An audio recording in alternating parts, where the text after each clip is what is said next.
I just dropped my coffee plant. Hey guys, welcome back to another new video. My hair looks like it has like a sponge on top. No, but honestly guys, as y'all can see, I'm gonna do a reacting video. I rarely ever do this. I just want to spice things up a little bit. No, honestly, I don't know. A lot of these channels, really, I just want to like paint the plant community like nasty. I don't know, they give like a sour taste in my mouth, you know what I'm saying? And I don't really like it, but I mean, they gotta do what they gotta do to get some views and pay their bills and stuff like that, which is perfectly fine. But yeah, so today we're gonna go and react to a video together. Okay, so it's from Business Insider. I'm first trying to figure out how the hell I can record. There's a fungus gnat. God damn it, man. Oh my god. I rarely ever struggle with fungus gnats because y'all know that I'm a huge underwater person. And just great recording. Yeah, like I underwater my plants. Okay. I did saw like literally 1 or 2 minutes of it, okay? Because I was drinking my coffee as I just woke up in the morning. There's another fungus gnat. Oh my god, there's 2. They're multiplying. I was drinking my coffee and I'm still using my Christmas mug. It's so cute. Oh dear, like that's the cutest thing. That's the cutest thing. Okay. I guess recording. Okay, yeah. So wow, there's a lot of fungus gnats. Okay, we're gonna do maybe some plant chores and like set up some traps and get rid of them. Because I do have some plants that need to remain moist, like my alocasias, but yeah, so I'm so nervous. I'm really excited because like there's like I see Costa Farm in here, and like I'm not gonna lie, they've been collaborating with a lot of other influencers. They were working with me like last year, and then I opened my mouth and then I was reading the contract and you're not supposed to do that, and I think I got them made. So they don't want to talk to me anymore, which is perfectly fine. I still love them. Like I'm grateful that like they sell plants really affordable. I also still try to support, you know, my local small shops. And in the spring, I mean it's already spring, we're gonna do some plant shopping on Etsy. I'm so excited. I miss my hair. So yeah, let's just get started, you guys. I'm so nervous. I mean I already saw a lot of it, so girl with that blood drive. Buying more plants than ever before. By the way, I know I'm sorry. I mean, yes, I'm gonna be pausing a lot. It's a reaction video, girl. Okay. I'm pretty sure like they have chemicals, obviously, to like deal with a lot of different kinds of pests. Like they have masses of plants which could attract pests. If I ever have the chance to talk to them, I'm gonna be like, "What do you guys use for scale?" Talking about scale. Look at this. There's scale. This Peru. It's a cutting though. Honestly, what I do is just rubbing alcohol and I spray it. I dampen it to the thing and then that's it. It goes away. But, oh, God. I'm so tired of scale, you guys. Like, I'm not gonna get into it. Let's go. In 2020, that's Costa Farm. Sales for potted foliage plants were up 23%.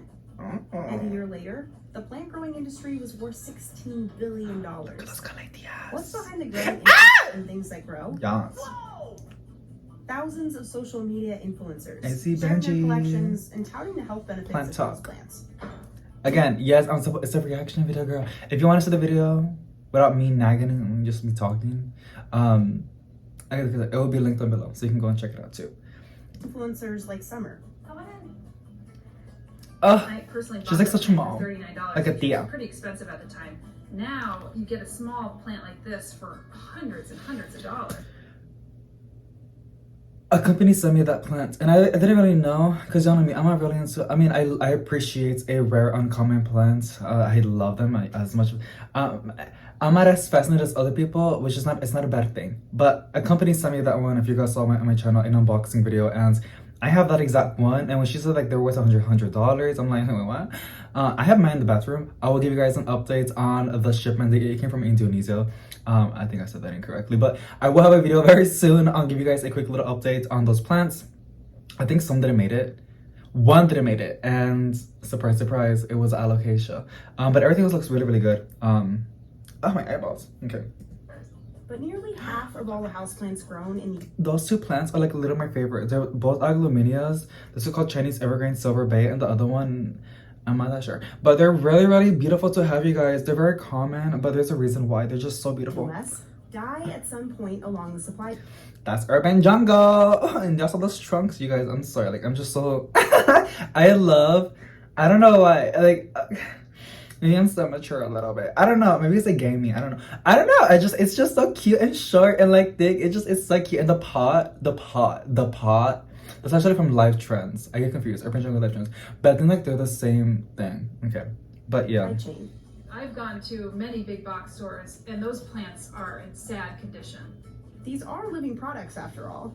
We can't just flick a switch. We're not making soda pop bottles. We're not producing toilet paper. Exactly, it's hard. And you plant parents make terrible caretakers. They kill another half of the plant. You see what I'm talking about? Like, I know these channels are curated to get a reaction.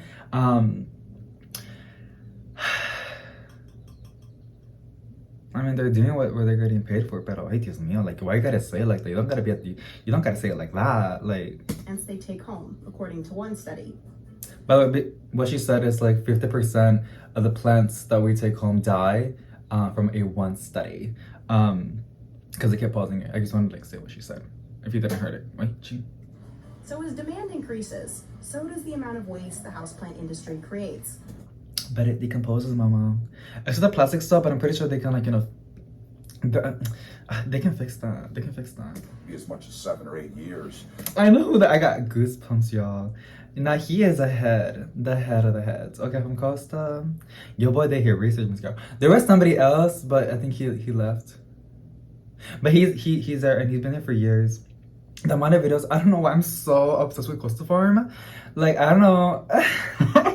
It's just like, but I feel like they low-key hate me. To produce a plant. Think about Peat all moss. of the input What is that that? had to go into that plant and to just have it thrown out the door. So why do so many plants die in the supply chain? And what are growers and plant influencers doing about it? We went to one of America's largest farms to find out. Costa Farm, here in Miami, produces 1.6 million plants every week. The company... I mean, it makes sense, but damn! Oh my god. Imagine having a collector that's like 1 million. Oh my god, imagine.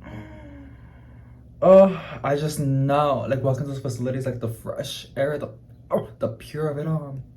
I mean, they did spray chemicals, but He supplies giant retailers like Home Depot, Walmart, IKEA, and Whole Foods. This is Mike. He's the production manager. We're in our soil processing. yeah, that was Texas. How you doing, girl? plant. This is the beginning of the growing cycle.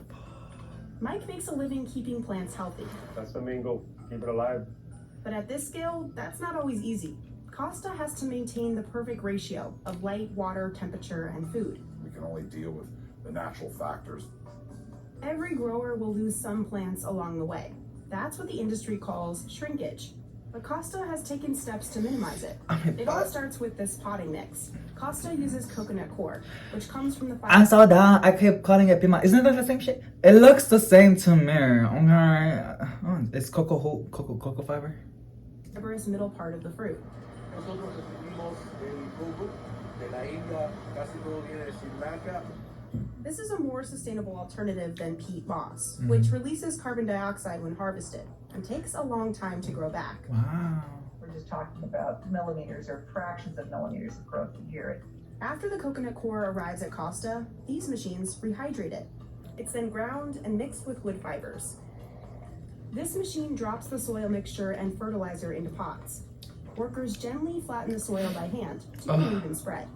Costa says this recipe gives plants the best chance of survival until they reach store shelves. Next, the pots head over to the production area to get their young plants. These are cuttings taken from the stems of more mature plants. Okay. These workers place the cuttings into pots. They're Okay. fragile, so they have to move fast. La idea es que la planta no sufra estrés. Entonces, mientras más rápido sea el proceso, es mejor. Tenemos menos pérdida en el campo. During this I don't know why. I just love hearing like well-spoken Spanish. A mi español no está muy bueno. Porque no lo hablo demasiado. My Spanish is not that good because I don't speak it that often. But I don't know if it's like my blood. I don't know. I'm gonna shut up now. this process, growers nationally lose an average of 20% of their plants. That's not bad. Although Costa says it loses half that. Okay. Another reason plants die, disease and pests. The Yes. biggest concern are spider mites and mealybugs. Yes. Sucking the juices out of it, the leaf is not able to get the proper nutrition. Workers inspect every plant. If they spot any spider mites, they fire up this fancy gun, What which is is that? actually a repurposed leaf blower. The dust that comes out is full of bigger, predatory mites. Lo que vamos a hacer ahora es soltar estos depredadores que son Girl, they really have a pest gun. I need that. That's crazy. I thought it was like some sort of chemical, but no, it's beneficial insects. Wow. Okay, Costa, we see you. un insecto beneficioso para nuestras plantas. Predatory mites don't hurt the plants or people, but instead feed on the dangerous spider mites. They're also a safer alternative to pesticides. Afterwards, this giant sprinkler moves through to water them. This plant now will spend its life cycle growing here. Costa then hardens off some of its plants to avoid Oh my god, that's so beautiful. Wow. any more shrinkage. That means towards the end of the growth cycle, growers starve the plants of humidity, light, and water. The goal?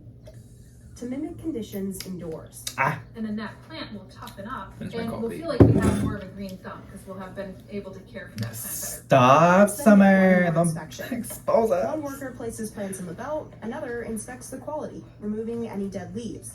If they notice any wilting, the plants will be removed, and Costa will try and revive them. But on average, another 10% of plants perish during production in the US. Damn. Costa trucks its plants to retailers all over North.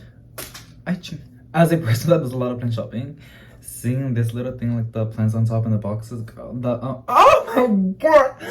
No, you guys, I swear, literally, I know they're not gonna take me because they really hate me, but if they take, oh my god, I swear to god, just seeing all these boxes, like, oh, why am I crying? It's the coffee, you guys. Like, I literally, oh my god, it's so beautiful. It's like Christmas, you know, like, okay, sorry. It's like Christmas. You know what I'm saying? It's like me falta el big Christmas tree. Eso es todo. Oh, North America.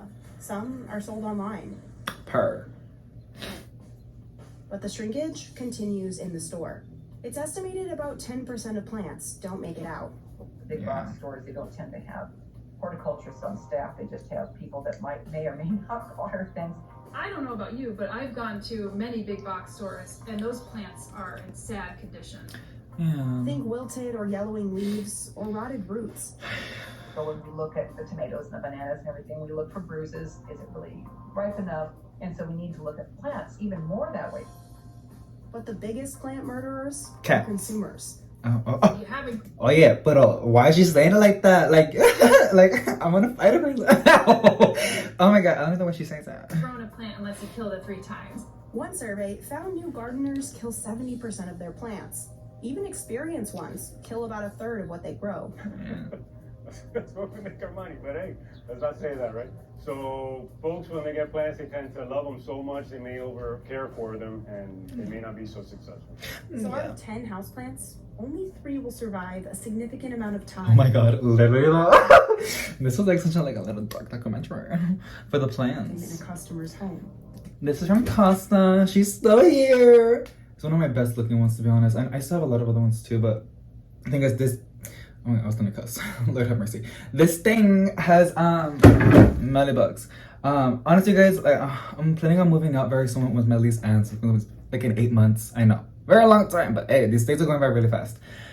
I'm still on the works on buying the house with my grandma, or buying a rental home, or just buying a house from the bank.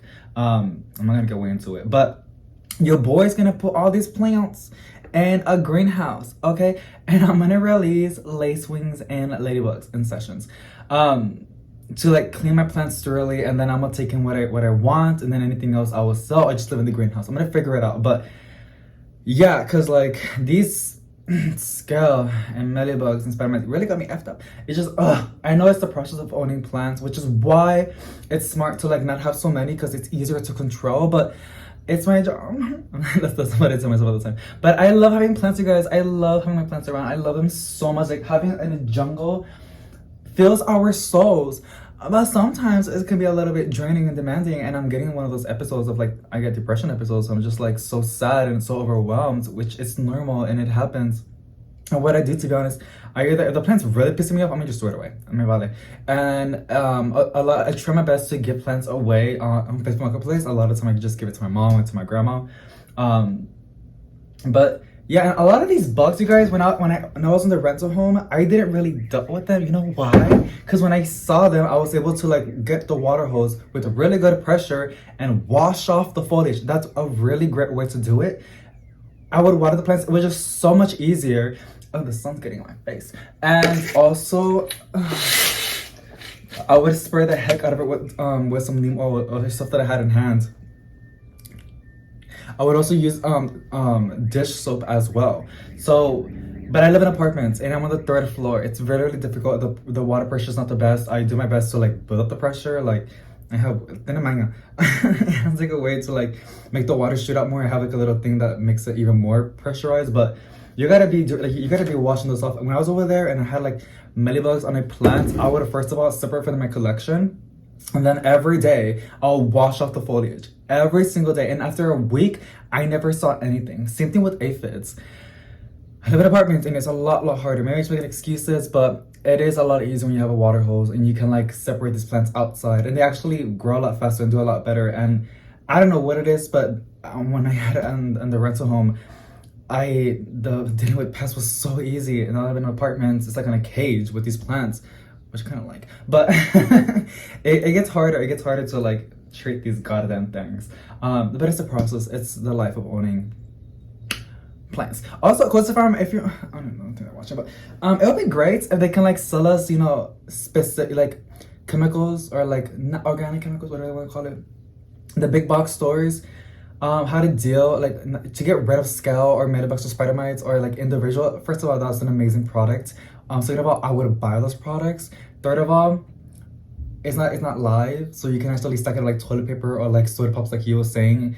It's like, you know, you won't lose that much money.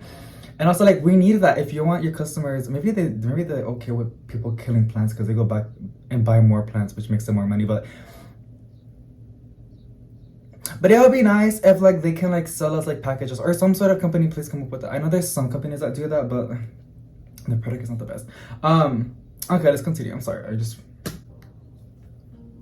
When everyone was stuck inside during the pandemic, more people turned to plants for their health benefits.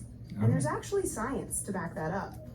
Researchers found that having plants in hospitals can speed up recovery time for patients, reduce their anxiety levels, and elevate their moods. The presence of plants does things like decrease blood pressure, decrease heart rate, increase endorphins, all the things that make you feel better. Plus, they're pretty. Exotic plants went viral on social media. Today on TikTok, there are over 4 billion views on videos with the hashtag #PlantTikTok. Social media influencers like Summer have made a living off sharing their collections and plant care tips. You can make something look really good with photography and with lighting, and people all of a sudden may feel the need to have that plant. And it's driving sales at just unprecedented levels. And that's driven up prices. And we saw some people reselling the plants on social media for like $1,500 each. The demand has put a squeeze on producers like Costa. How has Costa Farm kept up with it? We haven't. We have also grown our portfolio to include different varieties of plants. But As certain y'all new should. plants like this aglaonema would take up to 8 years. And trends change fast. I don't know if I missed something. Through the hardening process, pest control, and quality checks, growers like Costa are working to minimize shrinkage. Costa says its shrinkage is half the national average. But as consumers buy more, there's a lot of waste, from the lost plants to the growing number of plastic pots, peat, water, and space across the supply chain. You wouldn't typically think that houseplants is an extractive industry, but in many cases, it actually is an extractive industry. But there are ways consumers and producers can be more green. Consumers can get clippings from friends and learn how to take care of the plants they've already purchased. And we understand how our pets function. We have to figure out what exactly it is that they need. So we learn not to overwater plants. Most of the time, you don't need a lot of fertilizer. Yeah. Linda would like to see all growers swap peat moss for renewable potting mixtures, like the coconut coir Costa uses. They can always compost the plants and recycle the pots. But if consumers are having a hard time keeping plants alive, they should ask one simple question. Do you really need that plant? Yes, I do. Summer. They're like flowers to me. How dare you? They make me happy. Oh, that's it. I'll let you. Okay, you guys. So that's basically it. Let me go finish this little screen recording thingy. Damn, it took 8 gigabytes. Well, that is it for today. Hope you guys enjoyed today's reacting video. I just think it's super fun and I love reacting stuff with y'all. If you guys enjoyed it, let me know by giving me a big thumbs up. And yeah, that's basically it. Something positive to each and every single one of you guys. I love you guys so much, and I'll see my plant besties on the next one. Bye! Okay, hey girl. So I got the rubbing alcohol. I'm gonna go show it to y'all. And we're gonna go and treat this goddamn scale. I hate scales so much. And you just wanna like look through the leaf. This is how you know it's scale. You see that little thing right there? Yeah, it's very like... I'm trying to show you why I'm doing this. And then you just dab your rubbing alcohol. And se cae. See that? It's disgusting. And then you guys rub on the other side, on anything on the side of the plant, whatever I think it is. And that should get rid of it.